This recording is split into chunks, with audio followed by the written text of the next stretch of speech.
What's going on, you guys? It's Mayhem here again today, bringing you guys a brand new video on the map Slums. This was a league play match that me and Rex were in one night playing together, and it's a really annoying video, to say the least. The reason that is so annoying is because of league play teammates, and I'm sure you guys all know what I mean by that. You go into league play, you try really hard to win. Well, you don't even really try really hard, you just play to win, and your teammates do the exact opposite of you.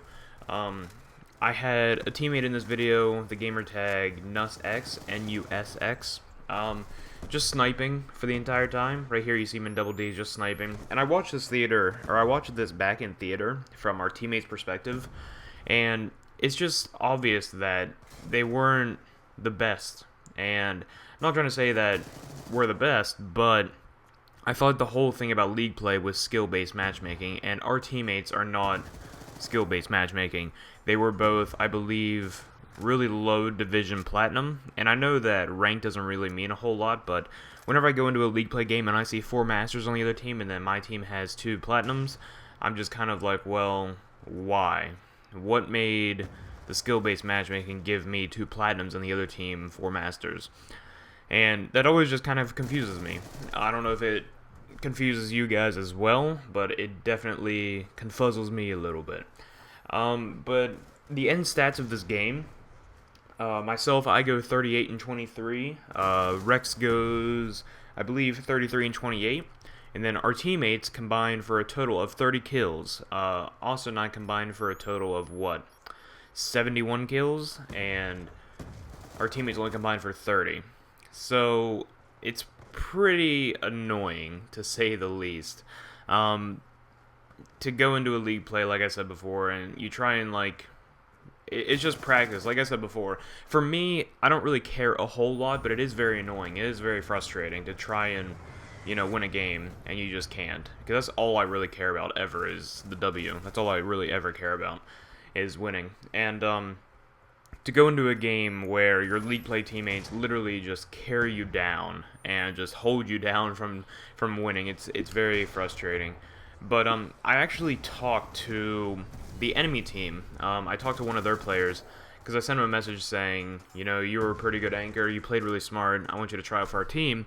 And he said, no, I already got a team, I can't really. But your teammates in that game, the guy, I think his name was like Enigma something, he was the other teammate besides the NUSX, and he actually said pre-game to the enemy team, can you guys please not quit out, because everyone always quits out on me. And I was like, well, no wonder everybody quits out on you. You go 17 and 27 in Hardpoint with an AR. Like, AR's job is to get kills.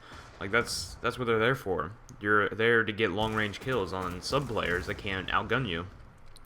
And if you can not even break 20 kills, then no wonder people leave out on you, because people are tired of carrying you.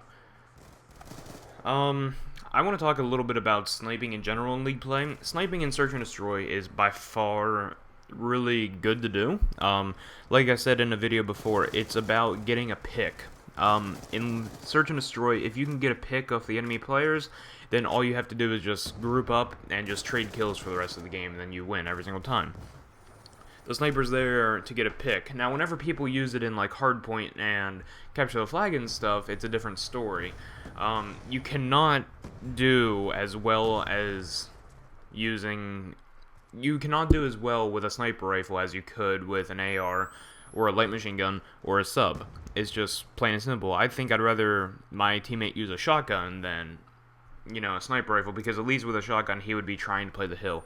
With a sniper rifle, you kind of take away that, I really want to help out my team. I think Rambo had on his stream the other day, one of the enemy teammates were sniping, and he got like 30 kills with a sniper rifle, but he made his team lose because he couldn't do what he had to do. And that's the whole point. You gotta do what you have to do to win, and sniping is not that. I mean, I don't care how good you are with a sniper rifle. If you get 45 kills, and, that's great and all, but you're not helping your team whatsoever. So, right here in the part of the video, we were actually about to go up, and I think we end up going, we go up 102 points. I think the highest lead that we get in this game is 164 to 62. We go up by 102 points with 4 minutes and 45 seconds left, and we end up losing by like 30 points. That's how bad our teammates were. You know, I'm not going to knock the enemy players. They did get set up very well. It took them a long time to get set up. But, you know, you don't give up a 100-point lead with only, you know, 300 odd points left. I mean, it's just kind of ridiculous. Especially with, like, me, like, I had streaks the entire time. I know that my War Machine really kind of went to waste. I think I got, like, 1 kill with it.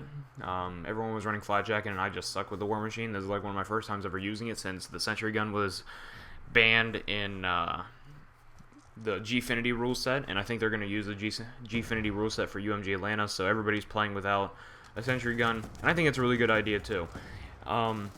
One thing that I wish that they would take out of League Play, or not take out, to put into League Play, and I think Rambo talked about this in the Esports Nation live stream yesterday, was giving players, you know, kind of like the benefit of the doubt, giving them something to do for playing League Play. You know, you go into pubs and you can unlock, you know, attachments for your guns. You can unlock camos for your guns. That's all playing pubs. The only thing you get for playing League Play is you get experience points and you get a rank. That's pretty much it. That's not a very fair trade. I wish that they would give you, like, say I play League Play for the first time and I get placed in Iron. Okay, then I should get, you know, like an emblem or a title that says, you know, Iron.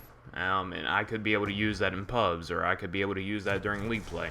And, you know, every time I rank up, until I get into Masters, you unlock, you know, a different title or a different emblem every single time to kind of give League Play players, because, like, all I really ever play is League Play. I don't really play pubs anymore. You know, I have the gold guns that I want. I don't really need to go into pubs and, you know, beast on kids that don't have thumbs. I don't really need to do that anymore, and that's my decision. I choose to do that, but I really wish that Treyarch would develop something into League Play as kind of like a reward system for doing well. You know, maybe less people would quit out if, you know, you could have an emblem for playing, you know, so many straight games in League Play or something like that, or so many win streak in League Play. You know, something along those lines where you could get emblems or titles or something like that. And there I pull up the scoreboard a little bit. There you can see how our team's doing versus the other team. And now they're starting to mount a comeback. I don't think we get into this hill at all. And then we just feed them streaks, and they just streak us off for the rest of the game. So, what else do I want to talk about? I want to talk about my equipment setup for different maps.